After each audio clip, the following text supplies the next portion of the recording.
Well, guys, I'm headed back out to my local WMA here. I have several trail cameras out there, but two of them in particular have been out for a little over a month now. We're getting ready to roll into August, so I want to get over there and check these two that I had out early, and because I'm probably not going to go back in there before season. So it's getting to the point where I don't want to be in an area where I know I'm going to hunt.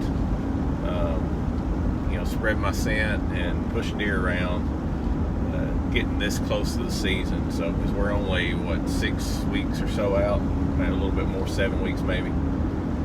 But we're gonna get in there and check these two.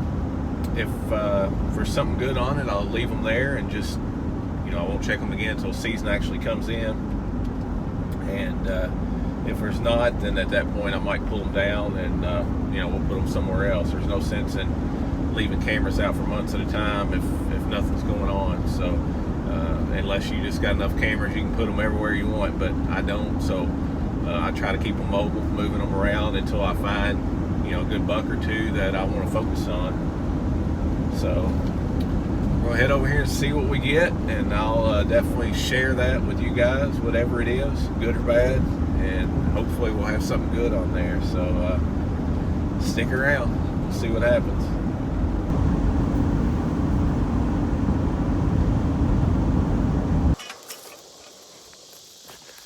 Trusty climbing stick and get back in here and check these trail cameras. Unfortunately, the two aren't anywhere close to each other, so the second one ain't too bad of a walk in. This one's a pretty good ways back in here.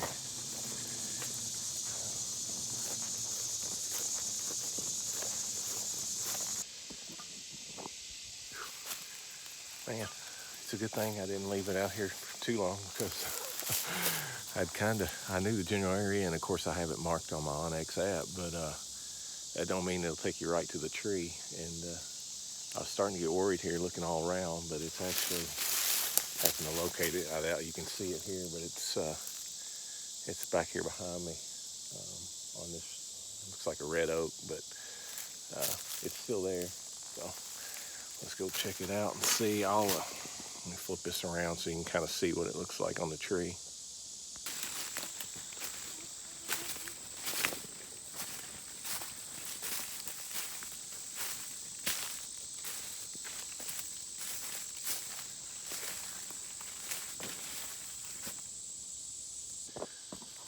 So as you can see, I put that thing a good little ways up the tree. I mean, it's probably 10 feet or so up there. I don't mean it can't get stolen, but somebody would most likely have to, if they found it, would have to make a second trip with a climbing stick or to get it. And sometimes if it's anything other than one of these $30 Tascos, I go ahead and put a cable lock on there, but in this case I didn't. And it's still there, so no worries. I'm gonna climb up here, pull it down, and we'll see what we got. I do want to take a second on this first camera to give you a little bit of an idea why I put it here. As you can see, I think by here behind me, I mean, it's pretty open. The canopy itself is not too dense. It's not that thick in here, but there's a lot of ground cover, a lot of saplings here. It's like some maples, some red maples. I'm sure there's some sweet gums out in there, amongst other stuff. And that's just enough cover to make a deer feel secure bedding in there. And even better, and hopefully you can see this back here behind me, there's a ledge here, I think you can see, that drops off down into this bottom here below me. And so this is a perfect vantage point. A buck or a doe, either one, could back up here to this low vegetation and bed facing this drainage, so they can see out here it's open. Easy escape route. They could jump, take off and go right over the hill there and be out of harm's way quick. And of course they would use the wind coming from the road up here, not the road, but the path that I came in on. They would use the wind coming in this direction. And so that would be hitting them in the back. They could smell anything coming from that way. They can see out in front of them and have an easy escape path if they need to get out. So this is perfect bedding cover. This is one of those you've probably heard me talk about secondary points before, maybe. But I'm finding I'm new to this whole finding bedding, specific bedding areas. It's something I've kind of picked up from the hunting public. In the past, I would just look at a thick area and say, okay, that's a bedding area, and then I wouldn't go in it. I wouldn't get near it. I'd hunt the outskirts of it. But after watching those guys and learning a good bit, I'm getting out here and trying to find these actual beds, and there was an actual bed I found in here. And they seem to, at least on this WMA, they like these secondary points. The main ridges are where your WMA roads are.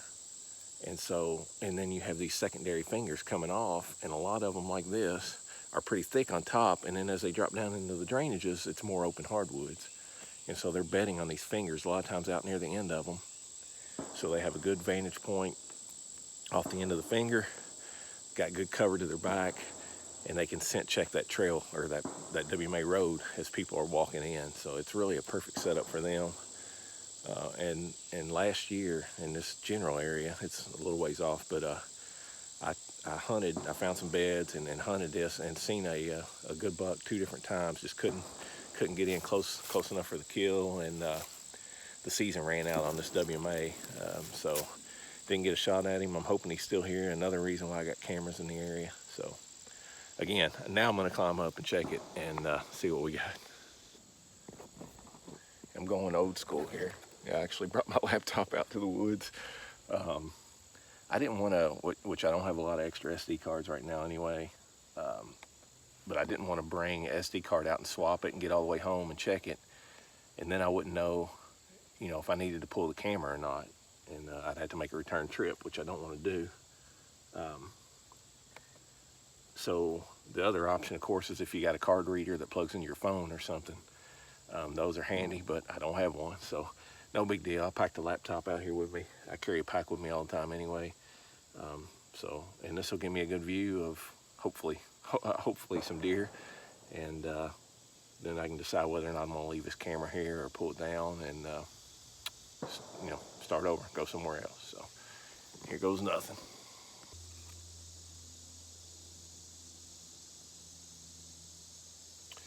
Well, I ain't gonna lie, that's a little disappointing.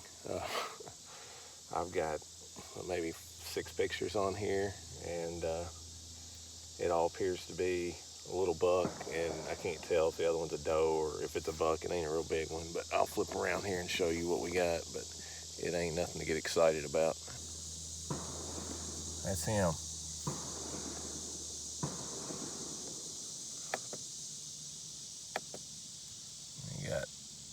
I can't tell much about that one, but so we got the little buck coming in the evening, and then that doe was coming back in here in the morning, so probably bedding back up on this finger somewhere, but not what I was hoping to see. So I guess I will, I think I'm gonna pull this camera. I can use it somewhere else.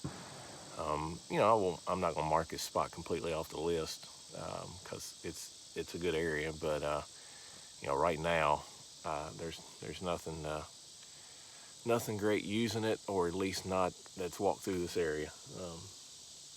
So we'll keep at it. We got one more check. Maybe it'll have something a little more exciting on it. This is a bedding area I put it on, kind of a trail I've seen coming into it, but nothing real worn down. The other one's in more of a funnel. It's not a bedding area, so hopefully it'll have more photos on it. They might not be daylight photos, being that it's not right on a bedding area, but maybe it'll have a good buck on there, at least tell us something's in that general area. So back at it. All right, we're let me adjust this thing. We're heading into spot number 2 here, or I'm heading into spot number 2. I don't know who we are. This one's fun. But yeah, as I said on the when we were checking out that last area, this one is more of a funnel, and hopefully we'll have a little more traffic past this one. It couldn't be much worse unless there's just no pictures at all. So let's hope that's not the case.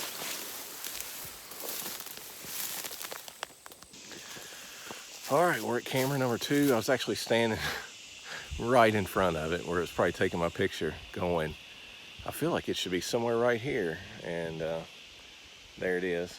Well, can't get pointed at it on here, but anyway, you can see it up there above me. So I'll take my climbing stick here, climb up and grab that thing, or grab the cart out of it for the moment. See if we got anything, hopefully, in this drainage, this funnel here. Maybe we'll have a few more pictures in the other spot, but we'll see. If not, we'll pull this one and go back to plan B. Nothing like having to completely reshoot the video because you didn't hit record, but hey, what else have I got to do today? Anyway, just got done checking the camera here. This definitely had more photos here. I ended up with 61. A few of those weren't deer, or at least I couldn't make out any deer in the frame, but most of them were. So this is getting a good bit of use, this little funnel through here. I got clear cut on both sides, so I'm sure they're bedding in those areas. And this is a nice hardwood drain just full of white oaks, which hopefully will drop some acorns this year. I definitely, just from what I can tell on the camera, I definitely think this is a place you could come into and shoot at least a doe. But I did have, I had some bucks on camera, but honestly, this Tasco, I'm not impressed. I guess for 30 bucks, you can't beat it, but you don't get a lot of detail out of it. And if the deer's moving, you're gonna get some blur. So it's hard to tell on some of them. I can tell they got antlers, but it's just a blur. There's one at least one buck that I got on camera that even though, again, you can't zoom in and get much detail, but I can get enough to tell he's a pretty nice buck. And I'll show you that when I edit the video. I'll throw that photo in and let you decide. But just can't make out a lot with the camera. But you know, again, for 30 bucks, you can throw these all around. I can see deer. I can get an idea of the movement through here. I might not be able to get fine detail on a buck. I guess if I really wanted to know more about that buck, I'd come back up out here and hang my Moultrie, where I'm going to get a whole lot higher quality photo. And I don't think anybody's going to bother it back in here, but you never know. But with that, you know, I'm gonna go ahead and pull this camera down. I got enough information. I got what I wanted to know, which is, are deer using this travel corridor here? And they definitely are. And a lot during daylight. I had more daylight photos than I did dark. So they're definitely cruising through here. So I'm going to pull the camera down and use it for another area. I got a whole lot more territory I want to cover, not only on this WMA, but on some other ones. So like I said, I know what I want to know here. I know there's at least one decent buck in here, and I know there's a lot of deer activity in here. So that's kind of the main things I'm trying to gather with these trail cameras.